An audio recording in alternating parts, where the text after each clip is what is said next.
Kailangan ako kailangan ako ng tulong. Kahit ano na, okay lang sa akin. Basta Kahit ano na matatanggap nyo. kahit anong makatulong sa akin, okay na. Na kung sinong gusto magtulong, tulungan nila kami. Sabi ko, yung pagkakita ko kay Willie dyan sa kwan, sabi ko sa mga anak ko, kung nadyan na ako sa harapan ni Willie, kayang-kaya ko makaiyak. Maghingi ako ng kahit ano. Oo. Pag may tubig, dyan rin kayo nagluluto. Saan kayo magluluto? Ay, linagyan ko ng tatong yung kwan. Mahirap. Lagyan ng kaldero, linagyan ng tatong para makaluto rin. Tapos nanguha ko ng kwan, kahoy, yung dahon ng niyog, yun ng kwan, i-ano ko sa kanin. Kasi may tubig sa ilalim. Minsan napatay yung apoy. Mahirap sitwasyon. Oh, mahirap kung magluto ako hating gabi. Muntik ako makaiyak kasi wala na akong malagyan ng kaldero kay tubig man nag-ano sa ibabaw. Tapos sabi ko, ay nako, pagsubok ng Diyos ito. Yun ang sabi ko. Pero, Sige lang. tinitiis ko lang kayo. Baka may tulong si Allah, matulungan kami. O, tingnan mga, ano namin, mga plato namin. Nandiyan yung iba. Yung iba nandoon. Yung iba nandoon sa kalot.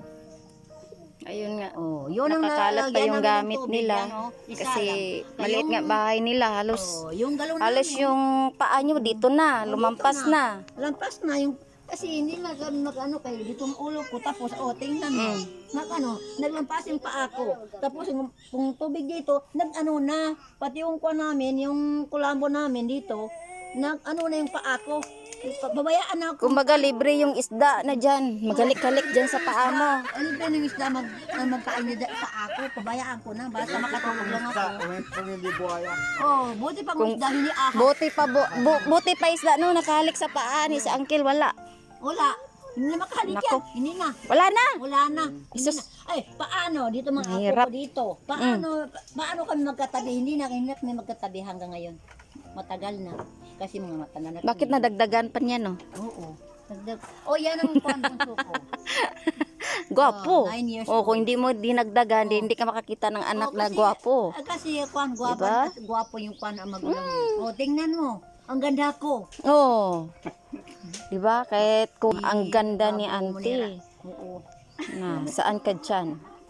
Saan pa nagmana yan Ang gaganda ng mga anak mo Ang ganda ng mga anak ko, pero sayang kay Morena. itong sitwasyon namin. Ang ganda. Ito Paano lang. kami? Ang ganda Sa ng buhay-buhay anak ko. lang nahirapan yung kayo. buhay lang ang kulang. Ang ganda ng mga anak, kulang ang buhay.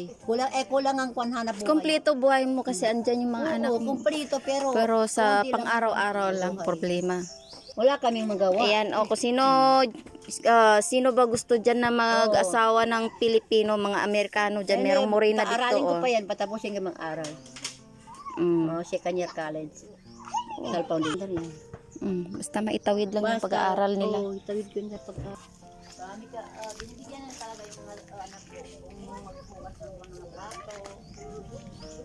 Pangamera yun ang sa likod. Ngayon na ba? Masarap, Bon? Ito nga yung bahay nila, no? Ang hirap ng sitwasyon nila. Tapos dito sila nag-iigib.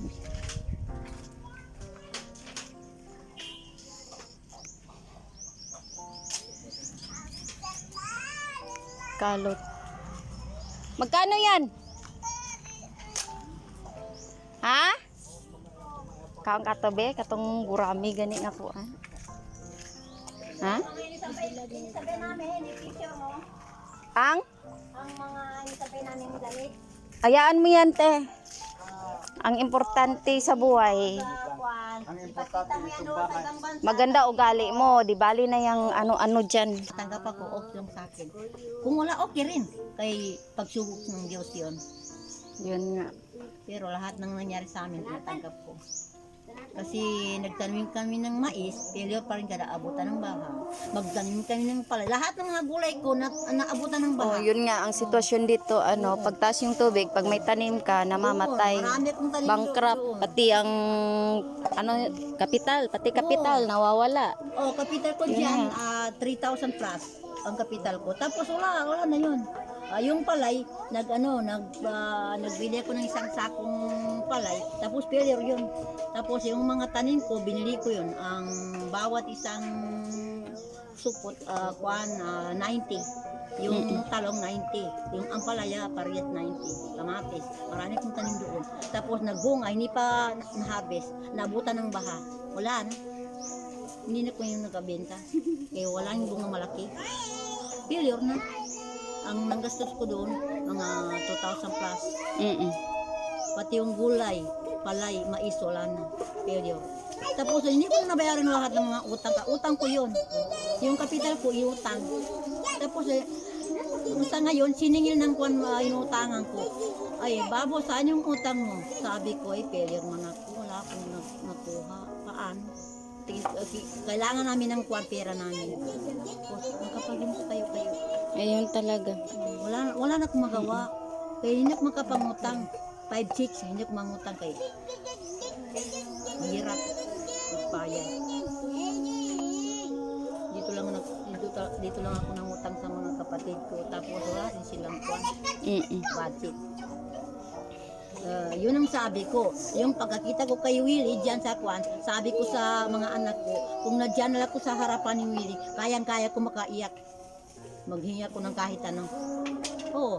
Yan, kaya wala na yung kwan magawa. Ayun nga yung bahay nila dati. Oo, yan ang bahay namin dati. Tapos marami akong anak, yung pinapaaral kong anak, yung Arabic 4, sa English 5, pati yung apo ko 7. Tapos 4, 5, 7. Ilan na yung lahat? Oo, kayang paaralin yan. Tapos nangutang ako ng pera para makapag-aral sila. Tapos yung kinakain namin, pinipilit ko ang sarili sa mangutang din sa mga mayroon mga bigas. Tapos binangutang din ako isang buwan. Tapos kung hindi ako makabayad, sinisingil na ako. Tapos takot-takot pinagalitan ako, bakit bago nang utang ka, hindi ka nakabayad. Tapos yun ang nangyari sa akin kasi yun na lang masabi ko kay wala naman akong magawa. Hindi mabuhay ang mga anak ko. Yung hanap buhay namin, pukot lang, hindi makakuha. Ang maraming nakuha, aeroplano, hindi mabenta. Tapos yung isda, janitor. Yun. Janitor. Yung sabi mo, aeroplano.